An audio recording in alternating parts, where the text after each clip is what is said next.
Hello everyone, welcome to EEE Department Lecture Videos YouTube channel. In this video, we are going to discuss about Power System Production Module 3. So, we will see the Module 3 content first and we will move to the first topic of Module 3. So, Module 3 consisting of 3 topics. So, first one pilot relaying schemes and second one differential production and third one rotating machines production. So, in this Module 3, second part and third part differential production, rotating machines production. So, these two parts are very important for your examination. Majority of questions will come from these two parts. In pilot relaying schemes, so you are going to study about introduction of pilot relaying schemes, wire pilot production, carrier current production. So, these two productions you are going to study in pilot relaying schemes.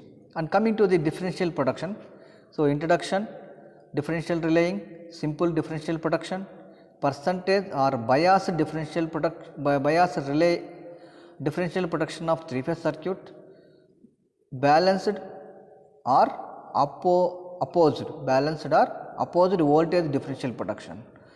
So, these topics you will study in second part of module 3. Coming to the last part in module 3, rotating machines production. So, in that you are going to study about introduction part of rotating machines production, what type of rotating machines we have, what is the differences between rotating machine and static machines.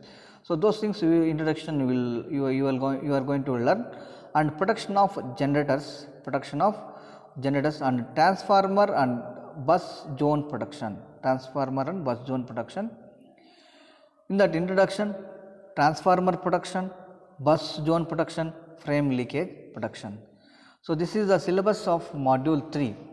So, we will move to the first part of module 3, pilot relaying schemes. So, pilot relaying schemes are used to protect the transmission line section. So, especially for transmission lines, in module 2 you are studied about distance production. So, distance production is protected by the impedance relay, reactance relay, admittance relay and angle impedance relay. So, this distance production especially is used for transmission line production. So, even pilot relaying schemes also is used for transmission line section protections. So, there you have studied different types of transmission lines and which transmission line is protected by the which relay. So, transmission lines are classified into short, medium, long transmission line. For short transmission lines, reactance relay is suitable, and medium transmission line admittance relay is suitable, and long transmission lines impedance relay is suitable. Those things we are studied in module 3. Here pilot relaying schemes especially is used to protect the transmission line sections.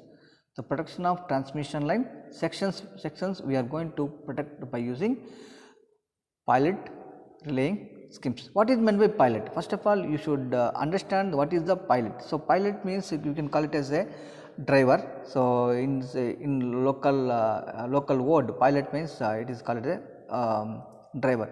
But come to the in power system, electrical power system. So, pilot means information can be transmitted from one end to other end. So, communication called communication between two ends. So, that element, that channel is called it as a pilot. So, what is a pilot?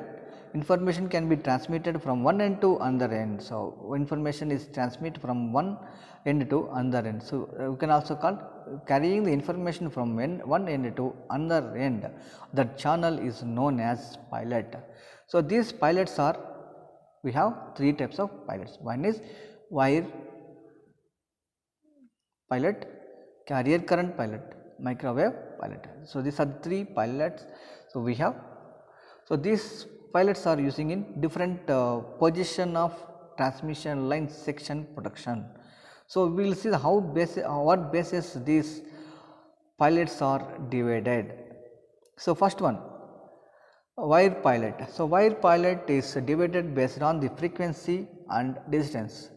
So, the frequency of the line is below 50 kilohertz and the transmission line length below 30 kilometers. Then, then wire pilot is suitable. The wire pilot section, so the wire pilot scheme is suitable. The transmission line section, if you want to protect between 30 kilometers range, 0 to 30 kilometers range, so we can use wire pilot scheme.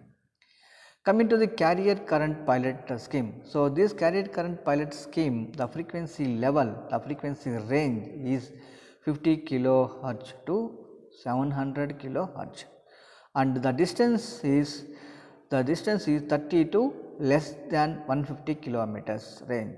So, those type of transmission, the transmission line length between 30 to 150 kilometers range. So, we can use carrier current pilot and we can protect the transmission line section.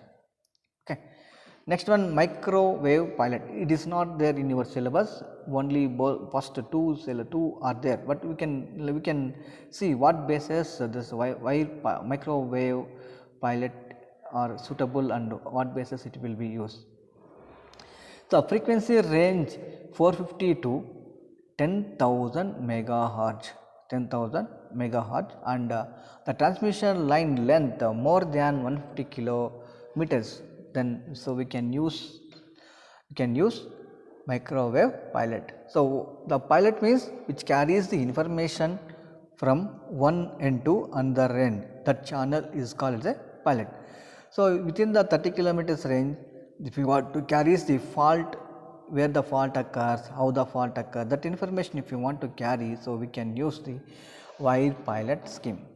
Suppose if you want to carry the information within the 150 kilometers range, so we can use carrier current pilot scheme. Suppose if you want to carry the information, so like information means which breakdowns, fault, what type of fault, how the fault occur, that information carries means above the 150 kilometers range is there. So, you have to use microwave pilot. So, these are the three pilot schemes, but in your syllabus, so first two are there, two pilot schemes are there. One is wire pilot scheme and carrier current pilot scheme. So, these schemes are very important for your examinations, especially for external examination and internal examination. These questions will ask, explain wire pilot production scheme with neat diagram.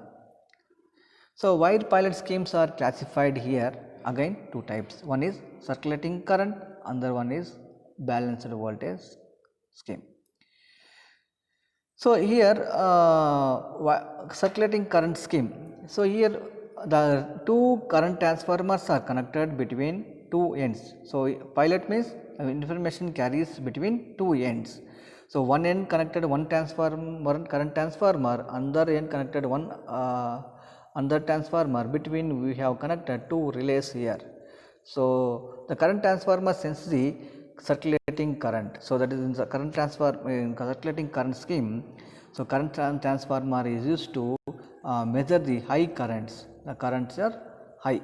So, high current, if you want to measure, we have to use current transformer. If you want to measure the low currents, we have to use ammeters. Ammeters are suitable to measure the up to 100 amperes. That range is 0 to 100 amperes. More than 100 amperes, ammeter cannot give the correct results. So, that's what we have to use current transformers. So, here relays will, once current is exceeds the preset value, then relay coil will operate and isolate the fault. Then line will be protected. So, here protected line is connected between two transformers and two relays are connected. So, two relays with two relays carries the pilot wire, that is the information wire, information protocol. So, we can call it as a protocol. So, here O means operating coil, R means restaking coil.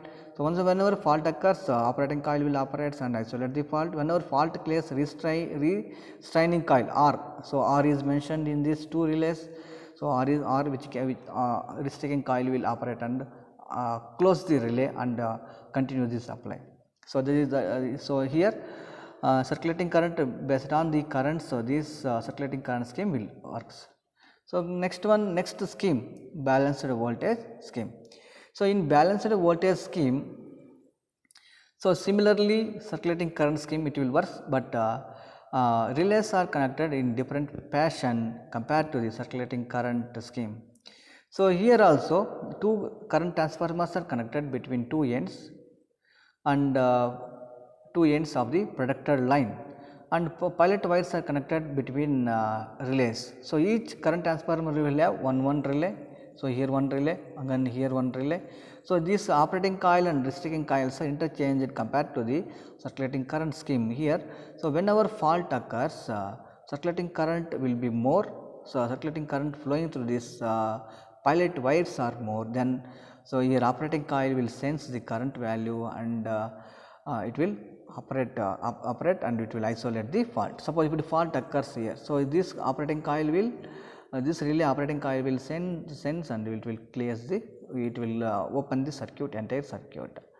So by that we are protecting the transmission lines. So otherwise once the transmission line is damaged, so that complete area, so we cannot supply the power. That's what these schemes are more popular in protection of transmission sections, protection of transmission section, protection of transmission line sections.